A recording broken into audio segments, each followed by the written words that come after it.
최근 암호화폐 시장이 얼어붙어 있습니다. 비트코인뿐만 아니라 이더리움, 솔라나, 알트코인까지도 대부분의 모든 코인들이 전반적으로 좀 부진한 모습을 이어나가고 있는데, 물론 몇몇 종목들이 최근에 시장의 반등세에 힘입어 어느 정도 반등의 힘을 이끌어 나가고 있긴 합니다만, 기존에 우리가 느꼈던 그 불장이라는 그 느낌만큼의 강한 반등은 없었죠.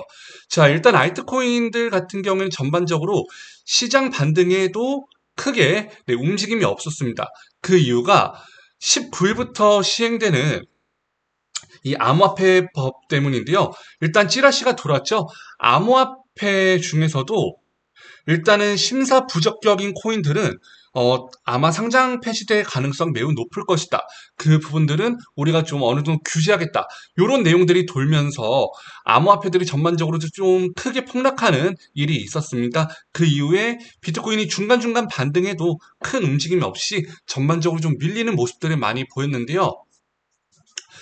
아무래도 상장 폐지라는 이 키워드만 보더라도 우리가 굉장히 큰 공포감을 느낄 수 있죠.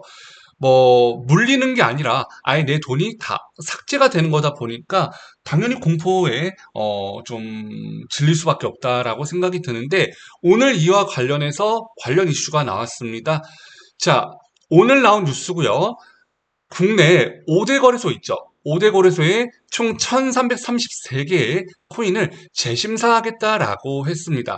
부적격 시에는 바로 상패 아니라고 합니다. 자, 요 내용을 한번 본격적으로 한번 제대로 살펴볼게요. 2일 국내 가상자산 거래소 A 관계자는 블루밍비트에 오늘 발표된 모범 사례를 토대로 6개월간 가상자산 재심사에 들어가는 것이 맞다라면서, 재심사 과정에서 문제가 있는 가상자산의 경우 바로 상폐가 되는 것이 아니다라고 밝혔습니다. 어쨌든 6개월간 재심사가 들어가기 때문에 어느 정도의 좀 기간은 우리가 벌 수 있다라고 볼 수가 있겠죠. 물론 이 기간 안에서도 심사 부적격이 되는 코인들은 상폐가 되는 수순으로 가겠지만, 일단 현재로서는 들어가는 것이 맞다. 그러니까 확정적이진 않아요. 근데 어쨌든 6개월간 가상자산 재심사에 들어가는 것이 맞다라는 의견이 나왔습니다. 근데 아마 이렇게 갈 가능성이 커요. 왜냐? 자, 대량 상패를 하게 될 경우에 시장 자체가 무너지기 때문에 그걸 어느 정도 방지하고자 조금 조금씩 상장 폐지를 하겠죠. 몇몇 코인들부터 차례대로 정리를 하지 않을까 싶어요. 그래서 재심사에 들어간 1333개의 이 국내 상장 그 가상자산에 대한 대량 상패 루머에 대해서 그런 일이 일어날 가능성은 낮다. 시장에 충격을 줄 만한 일이 생기지 않을 것이다라고 전했습니다. 5대 거래소가 올해 들어서 지난 6월까지 총 약 40개의 암호화폐를 거래 지원 종료를 발표했는데, 이게 거래소가 5개이기 때문에 나눈다라고 했을 때는 거래소당 약 6개씩 상장 폐지가 되었다라고 볼 수가 있겠죠. 그러니까 한 달에 하나꼴로 상장 폐지가 되었다라고 보시면 좋을 것 같아요. 그래서 모범 사례로 인한 대량의 상패가 발생할 가능성은 극히 드물 것이다. 높지 않을 것이다.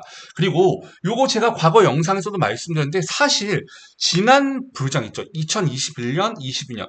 요 불장 사이클 전에도 대량 상장 폐지 이런 이슈가 나오긴 했었어요. 이게 항상 뭔가 개미털이 하기를 위함인지 아니면 그 당시 진짜 그렇게 하기 위해 했던 건지 모르겠는데, 보통 이런 공포감을 불러일으킬 만한 이슈를 꼭 한번 터뜨립니다. 그리고 어느 정도 많이 폭락했을 때 세력들이 밑에서 물량을 많이 받아먹고, 그리고 불장으로 가는 요 수순으로 이어지는 사이클이 늘 존재해 왔는데요. 그래서 저는 어느 정도 이런 이슈가 조금 일단락이 되게 되면은 이제 불장으로 진짜 접어드는 게 아닐까라는 그런 희망도 분명히 있기 때문에, 일단 긍정적인 방향으로 보고 있습니다. 그리고 어쨌든 기사화가 됐죠.